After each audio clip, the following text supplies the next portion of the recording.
이 시간 하나님께서 주시는 말씀 보겠습니다.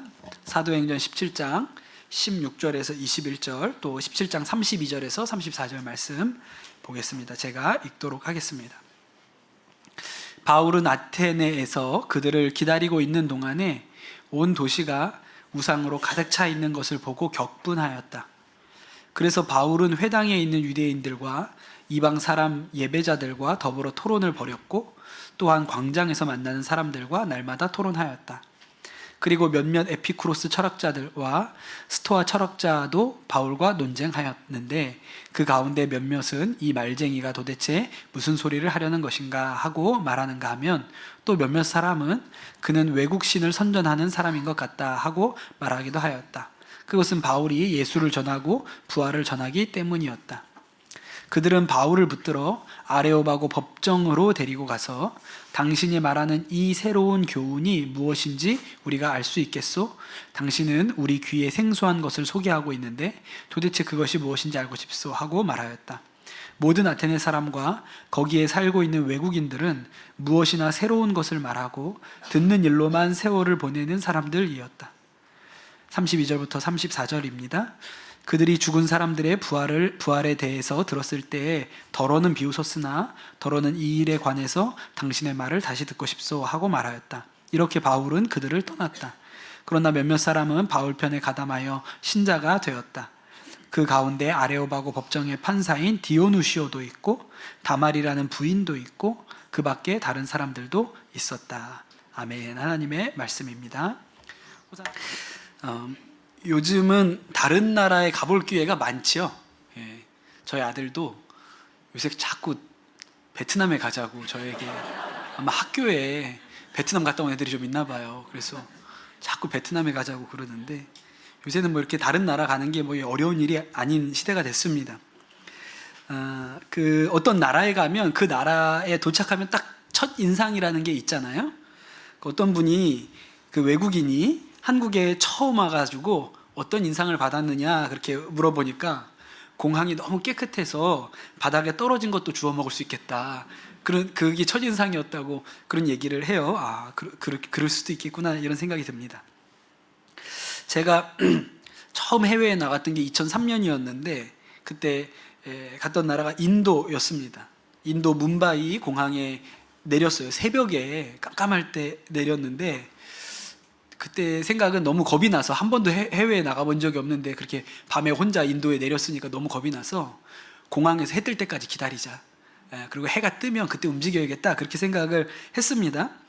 우리나라는 입국하고 이렇게 짐 찾고 세관 검사 받고 나오면 그냥 공항 아니잖아요. 그러니까 거기 어디 의자 같은데 이렇게 기다렸다가 해 뜨면 나가야지 이랬는데, 인도는 그냥 검사 받고 나왔는데 바퀴예요.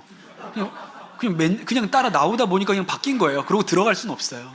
한 번 나오면 다시 들어갈 수는 없어서 그냥 밖에 나와 버렸고, 뭐 깜깜한데 어떻게 할 수가 없어서 그냥 공항 그 앞에 있는 벤치에 앉아가지고 해뜨기를 기다렸습니다. 배낭을 이렇게 끌어안고 기다리는데 계속 인도 사람들이 와서 말을 거는 거예요. How are you? 네가 보기엔 내가 지금 괜찮아 보이냐? 안 괜찮다. 너무 무서운데 얼굴도 안 보여요. 깜깜하니까 이빨만 하얗게 보이는데 How are you? Where are you from? 너무 무서웠습니다. 그렇게 해 뜰 때까지 기다렸다가, 또 그때는 돈을 아껴야 된다, 그런 생각이 있어가지고 택시 타지 않고 또 지하철 비스무리한 거를 타가지고 인도 시내까지, 뭄바이 시내까지 들어가는데 너무 충격적인 거예요. 일단은 그 지하철 비스무리한 거가 불이 없어요. 그냥 다 깜깜해요. 새벽이니까 거기 뭐 불 켜 있는 게 없어서 그냥 깜깜합니다. 거기도 사람 이빨밖에 안 보이고요. 또 이렇게 차창 밖으로 지나가는 모습이, 인도 사람들은 다 밖에 나와서 사나? 그냥 사람들이 길거리에 그냥 다 이렇게 널브러져 있고, 또 그 기찻길 옆에서 대소변 보는 사람들이 막 있으니까 너무 충격적인 거예요. 그래가지고 어떻게 간신히 그 예약했던 숙소까지 오기는 왔는데 너무 충격을 받아서 밖에 못 나가겠더라고요. 그냥 집에 가야지, 도저히 밖에 못 나가겠는 거예요. 너무 무서워서. 그게 제 첫 인상이었습니다. 아마도 그 인도에서 누가 와서 인천공항에 딱 첫 발을 내디디면 야, 여기는 진짜 바닥에 떨어진 걸 주워 먹어도 병 안 걸리겠다, 그렇게 생각할지도 모르겠다는 생각이 듭니다. 그러니까 사람들이 똑같은 것을 봐도 각자의 가치관이나 상식에 따라서 봐요. 똑같은 걸 보는 게 아니죠. 사람들마다 같은 것을 봐도 생각은 다 다를 수밖에 없습니다. 제가 이탈리아 여행을 했던 적이 있는데, 그 이탈리아는 볼 게 너무 많아요. 로마만 가도 진짜 다리가 떨어질 만큼 걸어야, 그래야 뭐 남들 보는 만큼 볼 수가 있잖아요. 근데 대부분 볼거리가 뭐냐면 성당이죠. 성당. 오래된 성당들, 큰 성당들, 대성당들을 보러 갑니다. 가보면 와, 입이 떡 벌어질 만큼 그렇게 크고 화려한 성당들이 많습니다. 뭐 벽에도 뭐 수많은 그림이 있고 천장에도 있고 또 옆에 막 동상들도 엄청 많이 서 있지 않습니까? 근데 여러분, 그런 거를 볼 때 여러분 어떤 생각이 드세요? 너무 멋있다, 그냥 이렇게만 생각이 드세요? 저는 멋있다는 생각도 있었지만 보면서 마음이 좀 불편했어요. 이거 너무 화려한 거 아니야? 교회가 이렇게 화려해도 되는 건가? 이런 생각이 있었거든요. 그러다가 이탈리아에서 기차를 타고 북쪽으로 올라가서 스위스에 갔습니다. 스위스의 제네바라는 곳에 갔는데, 그냥 뭐 이렇게 조그만 도시입니다. 근데 국제기구가 많아서 유명한 그런 도시예요. 거기에 종교개혁가였던 칼뱅이 거기에서 목회를 하고 종교개혁을 했거든요. 그래서 칼뱅이 목회했던 교회가 있어서 그 교회를 찾아가 봤어요. 근데 교회가 어땠냐면 너무 단순한 거예요. 그냥 의자랑 강단밖에 없어요. 무슨 그림 한 점 없고 동상 하나 없고 그냥 의자랑 딱 강단 하나만 있는데, 제 마음이 어땠냐면, 야, 역시 개신교야. 이게 개신교지. 우리는 성경 하나만 있으면 되지. 우리는 벽에다 그림 없어도 되고 뭐 동상 같은 거 안 세워놔도 되고 성경 하나만 있으면 개신교지. 그래서 제가 마치 느낌이 사이다 먹은 것 같은 그런 느낌을 그때 받았던 일이 있습니다. 그러니까 이게 제 관점에서 보는 거예요. 개신교인의 관점에서 보는 거죠. 근데 다른 게 반응할 수도 있죠. 가서 보고 나서 야, 여긴 너무 시시하다. 뭐 이렇게 아무것도 없냐? 여긴 진짜 볼 거 아무것도 없다. 이렇게 말할 수도 있는 거예요. 그런데 저는 그렇게 생각하지 않죠. 이 단순함이 개신교구나, 이렇게 생각을 했던 거죠. 오늘 말씀에 바울이 아테네라는 곳을 갔습니다. 지금도 너무 유명한 도시죠. 아테네는 그리스의 수도이잖아요. 저도 아테네에 가본 적이 있기 때문에 바울이 처음 아테네에 딱 도착했을 때 어떤 느낌이었을까 대충 짐작을 해볼 수가 있습니다. 지금도 아테네는 진짜 유명한 도시잖아요. 관광객도 엄청나게 많이 오는 도시입니다. 그 도시에 랜드마크가 있는데 아테네 시내 중심에 큰 돌산이 있어요. 그 돌산 위에다가 거대한 신전들을 많이 지어놨습니다. 그 제일 유명한 거가 파르테논 신전이죠. 옛날에는 더 많은 신전들이 있었는데 다 무너지고 지금은 제일 유명한 거는 이제 그 파르테논 신전이 우뚝 서 있어요. 그래서 그 아테네 시내 어디에서든지 그 신전이, 파르테논 신전이 딱 보입니다. 여기를 아크로폴리스라고 해요. 그리스 말로 아크로라는 말은 위에라는 뜻이고 폴리스는 도시라는 뜻이거든요. 그래서 요새 우리나라도 아크로라는 말을 꽤 많이 쓰기 시작했습니다. 옛날에는 고급 아파트 이름에다가 캐슬을 붙였는데 요새는 아크로를 붙여요. 우리 대통령 사시던 아파트 이름이 뭐예요? 아크로비스타, 많이 들어보셨죠? 그러니까 아크로, 하여튼 높다는 거예요. 높다는 뜻입니다. 위에 있는 거라는 뜻이죠. 그래서 이 그리스 아테네에 있는 아크로폴리스는 사람 사는 동네가 아니고 신들이 사는 곳이에요. 그 위에 동네에는 신전들이 지어져 있습니다. 거기에 디오니소스 신전, 제우스 신전, 뭐 아폴로 신전, 헤파이토스 신전, 뭐 이런 신전들이 많고, 또 그 아테네 시내 곳곳에 로마의 황제들을 기념하는 신전들이 즐비하게 지어졌습니다. 그리고 이 도시 곳곳에 포세이돈의 신상, 제우스의 신상, 아폴로의 신상, 헤르메스의 신상, 이런 것들이 즐비하게 있어요. 그러니까 아테네는 지금까지 바울이 갔던 많은 도시랑 완전히 느낌이 달라요. 지금 가도 그래요. 지금은 다 부서지고 무너지고 사라졌는데도 지금 가면 다르거든요. 근데 바울이 갔을 당시에는 그게 아주 다 잘 있을 때니까 딱 도착하면 이 아테네는 지금까지 다녀본 도시랑은 차원이 급이 다른 거예요. 정말 휘황찬란한 도시였죠. 그런데 바울이 그 아테네에 도착해서 어떤 심정이었냐, 첫인상이 어떤 것이었는가, 성경이 뭐라고 기록하냐면 온 도시가 우상으로 가득 차 있는 것을 보고 격분하였다, 이렇게 나오는 거예요. 화가 났어요. 어떤 사람들은 와, 여기 아테네야, 너무 예뻐, 막 그래가지고 막 셀카 찍고 막 인스타에 올려야겠다 막 이러는데, 바울은 이 아테네에 딱 도착해서 마음에 분노가 일었어요. 이거 다 우상이잖아. 이거 아무짝에도 쓸모없는 거 아니야. 우리 인생에 아무런 도움이 되지 않는 이 수많은 신상들과 신전들을 만들어 놓고 이 사람들은 어떻게 살아가는 거지? 이런 생각이 들었던 것이죠.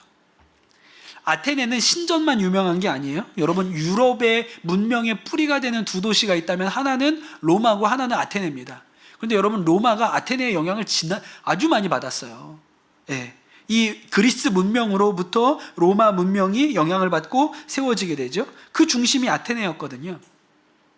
아테네는 최초로 민주주의를 한 곳이기도 하고, 올림픽, 그런 경기대회를 했던 데기도 하고, 연극이 생겨난 곳이기도 합니다. 그곳에서 수많은 철학자들이 있었어요. 다 몰라도 3명은 알잖아요. 누구? 소크라테스. 또 3명. 아리스토텔레스, 1명 더. 플라톤. 네. 몰라도 3명은 알잖아요.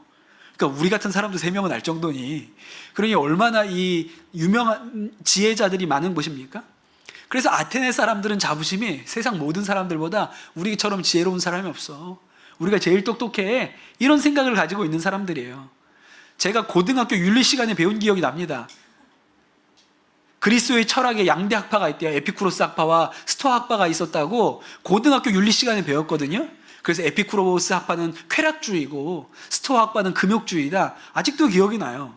요새도 그런 거 배우는지 잘 모르겠는데, 여러분, 이런 얘기하면 얼마나 유식해 보입니까? 아, 에피쿠로스가, 아, 스토아가, 아, 옛날에 아테네, 아, 그게 금욕주의잖아, 이러면 얼마나 유식해 보여요.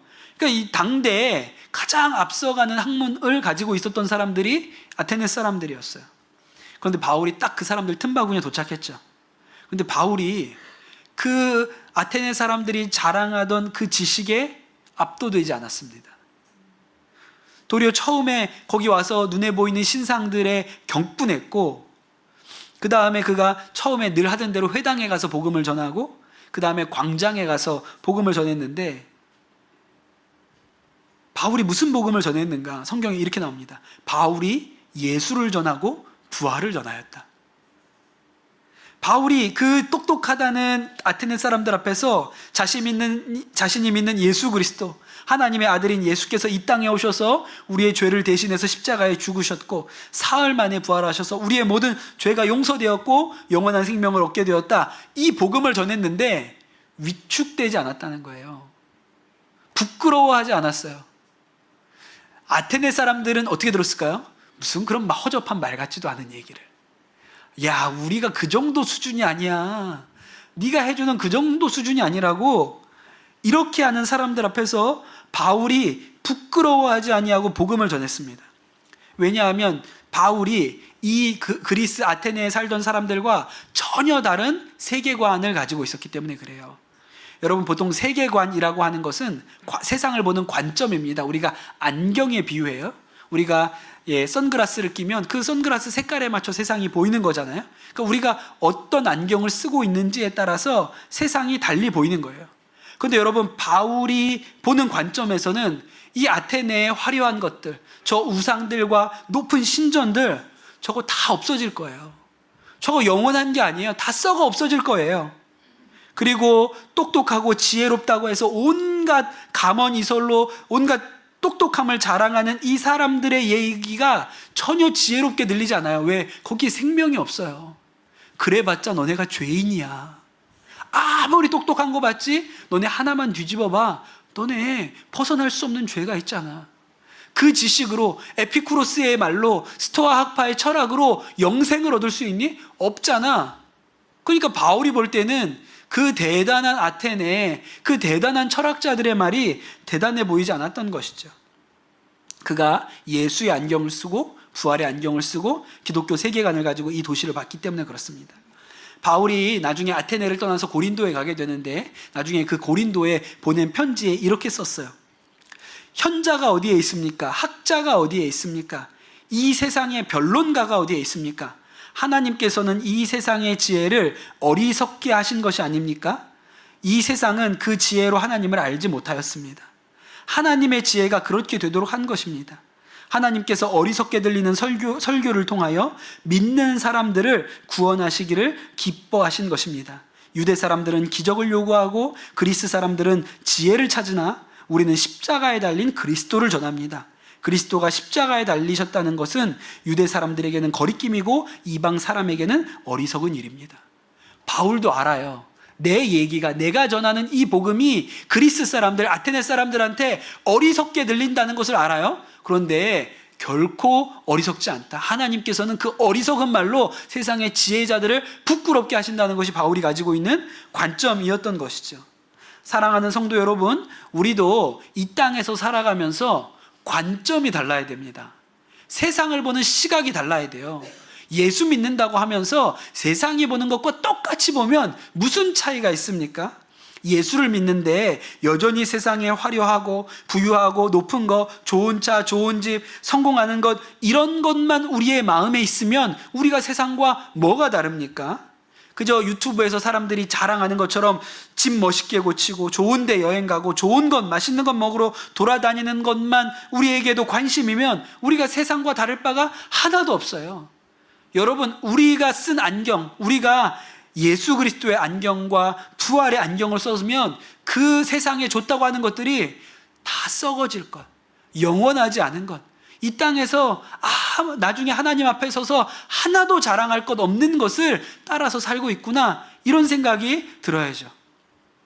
예수 믿는 사람이 라스베가스에 가면 야, 여기는 완전히 소돔과 고모라구나, 이렇게 살다가 사람이 망하는구나, 죄를 끝까지 끌어올리면 이렇게 되겠구나 라고 생각해야지, 와, 너무 멋있다, 너무 화려하다, 나도 한번 땡겨봐야지, 오늘 한번 하나님이 은혜로 옹창 한번 돈 한번 벌어보자, 이러면 예수 믿는 게 아닌 거예요. 예수 믿는 사람은 눈이 달라야죠. 보는 관점이 달라야 됩니다.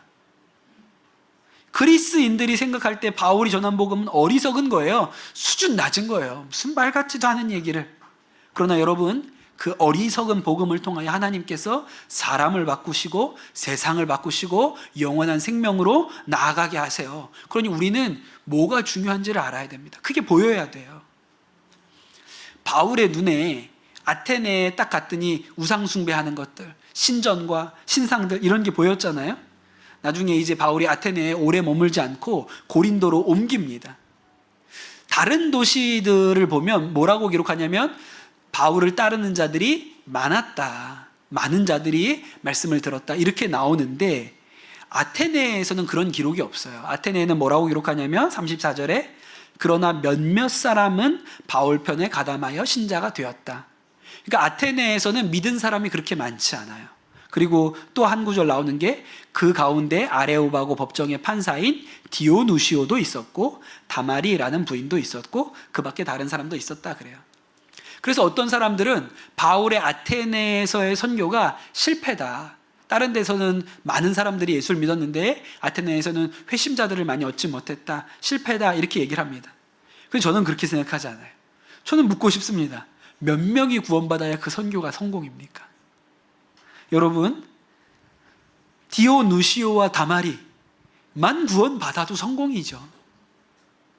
아테네를 떠난 바울에게 아테네가 어떤 곳입니까? 나중에 갔다 오셨는데 아테네가 어떤 곳입니까? 라고 물어보면 바울이 뭐라고 얘기할까요? 거기 파르테논 신전이 그 꼭대기에 있고 거기 무슨 신전 뭐가 있고 뭐가 있어, 이렇게 얘기할까요? 저는 그렇게 바울의 기억에 아테네가 그렇게 남아있지 않다고 싶습니다.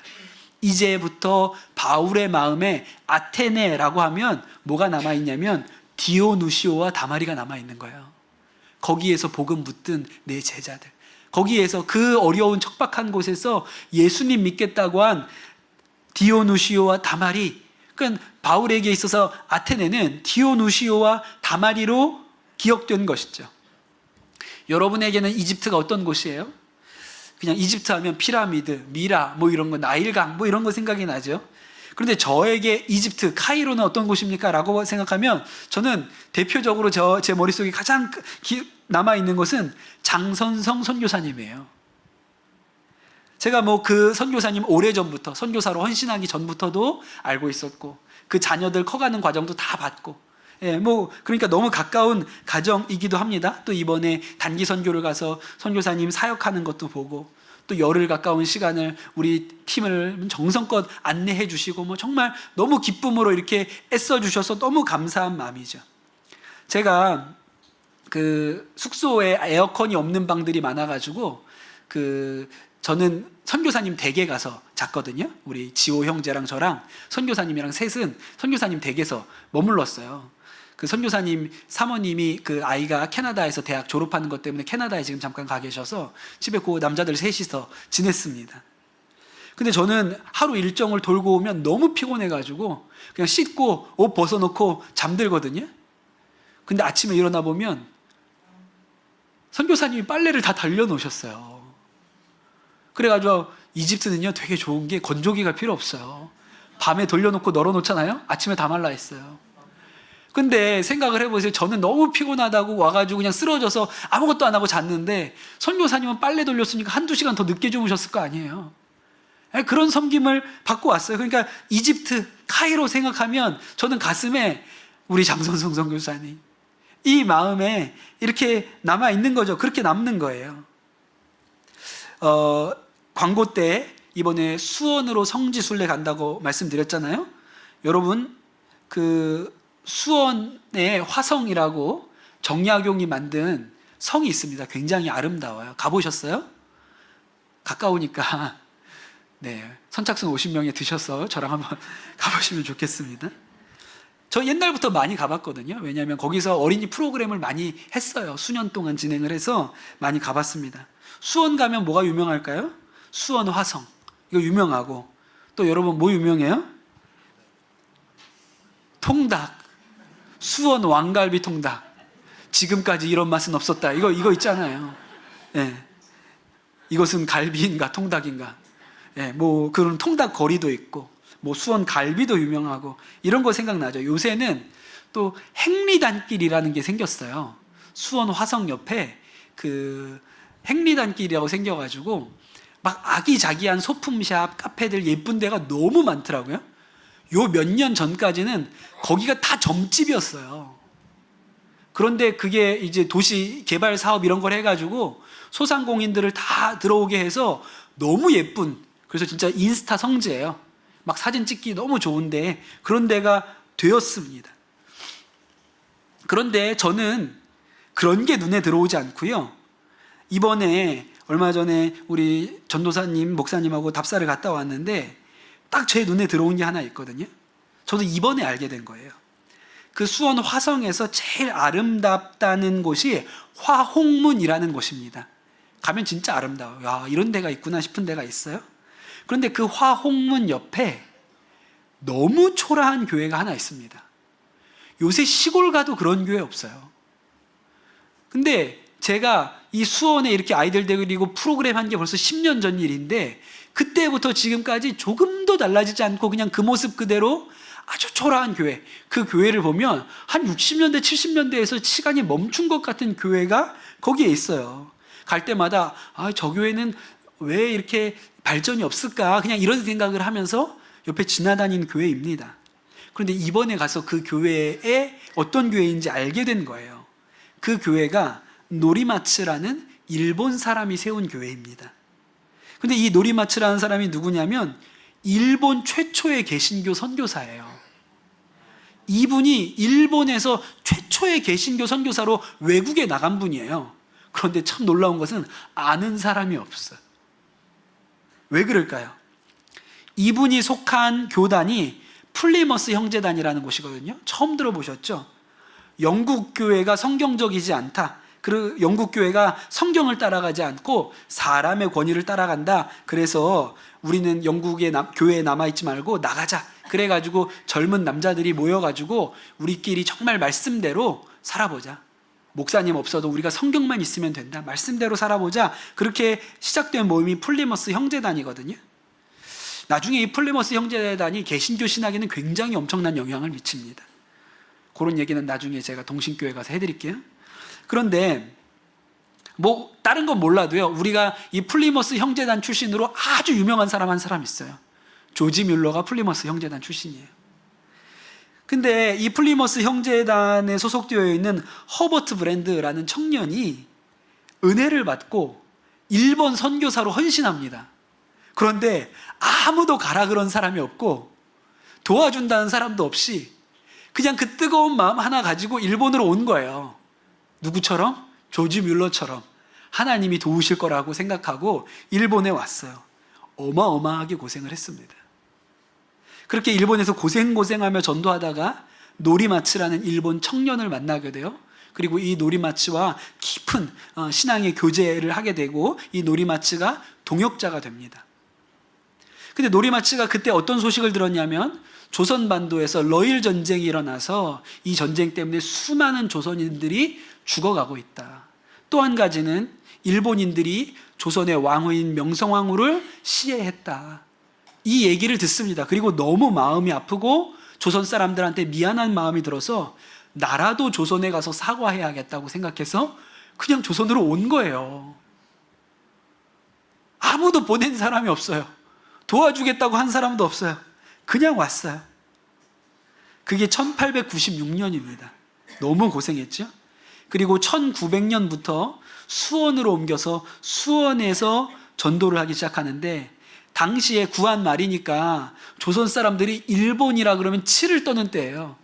근데 이 일본 사람이 와서 전도하니까 얼마나 박대를 하고 괄시하고 무시하는지요. 수원에 내려갔는데 잘 곳도 주지 않아서 겨울에 남의 집 부뚜막 굴뚝을 붙들고 잤다는 거예요. 너무 추워서 잘 데가 없어서. 그런데 그 수원에서 뿌리를 내리고 완전히 조선 사람처럼 살았습니다. 조선 옷을 입고 조선 말을 하고 또 자녀들에게도 조선 옷을 입히고, 자녀들은 일본어는 가르치지도 않았어요. 조선 말을 하고. 그래서 나중에 몇 년 지나니까 마을 사람들이 다 알아요. 수원 화성에 노리마츠, 한문으로 송승 목사라고 했는데 다 알아요. 그 사람 성자야. 그 사람 진짜 대단한 사람이야. 나중에 이 집에 전도자들이 왔는데 밥 한 그릇 대접할 데가 없어서 이 노리마츠의 아내가 머리카락을 잘라가지고 쌀을 사와서 밥을 해줬다는 얘기가 있어요. 나중에 사모님은 한국에서, 조선에서 영양실조로 죽습니다. 그렇게 성자로 살았어요. 그러니 주변에 예수 믿는 사람들이 늘어나죠. 그래서 경기도 일대에 이 노리마츠를 따르는 그리스도인이 한 400명 정도가 됐습니다. 나중에 너무 어렵게 힘들게 살아서 결핵을 얻어서 일본으로 귀국 가세요. 일본에서 돌아가셨는데 내가 죽어도 내 유해는 조선에다가 묻어달라, 수원에다 묻어달라 그래서 그 초라한 동신교회 옆마당에 이 노리마츠의 무덤이 있습니다. 거기에 비석 하나가 이렇게 세워져 있어요. 그래서 그 교회는 지금도 교단이 없어요. 거기는 목사도 없고 그냥 성도들끼리 모여서 형제 자매예요, 다. 그게 그 플리머스 형제단이거든요. 그러니까 교회가 이렇게 부흥하거나 발전되기가 어렵죠. 그래서 한 10몇 년 전에 이제 우리도 목사님을 좀 세우자, 교회도 관리를 하고 이렇게 되니까. 그래서 목사님이 지금은 계시기는 한데 그냥 그런 교회예요. 그 참 이상하죠. 그런데 그 수원 화성에 가서 제일 제 마음에, 제 눈에 관심을 끄는 거는 아름다운 화옥문이나 행리단길이나 맛집이나 멋있는 데가 아니고 이 보잘것없는 교회, 그 마당에 비석 하나, 이 땅에 와서 예수 그리스도의 이름으로 살다가 정말 사랑만 하다가 돌아가신 그 노리마츠 선교사님의 무덤이 너무 귀해 보이는 거예요. 우리의 자랑 유네스코 세계문화유산 수원 화성보다 노리마츠 선교사님의 비석이 더 복되고 귀하게 느껴져요. 관점이 다른 거예요. 생각이 다른 거예요. 이 땅에서 중요하다고 생각하는 게 다른 거죠. 세상은 수원 화성이 어떻고 여기에서 뭐 대단한 사람이 나왔고 이렇게 자랑할지 모르지만, 저는 이름도 없이 자랑할 것도 없이 모두에서 기억이 잊혀진 그 한 사람의 전도자의 인생이 너무 복되고 귀하게 느껴지죠. 사랑하는 성도 여러분, 예수 믿는 사람은 관점이 다릅니다. 우리는 썩어질 것에 관심을 두지 않아요. 영원한 것, 그게 세상이 볼 때는 어리석어 보이고 가치 없어 보이고 별로 자랑할 게 없어 보일지도 모릅니다. 그런데 여러분, 거기에 영원한 것이 있어요. 거기에 우리는 관심이 있고 그것을 볼 때 감동하죠. 우리가 세상의 눈을 갖지 않고 하나님이 주신 안경, 예수 그리스도와 부활의 안경을 썼기 때문입니다. 여러분, 우리 강남 선한목자교회 성도들이 눈이 거듭나는, 보는 눈이 거듭나는 은혜가 여러분에게 있게 되시기를 예수님의 이름으로 축복합니다.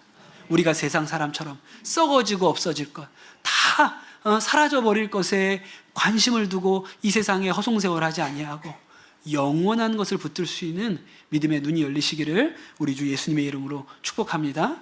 주신 말씀 붙들고 기도하도록 하겠습니다. 이 시간 기도합시다.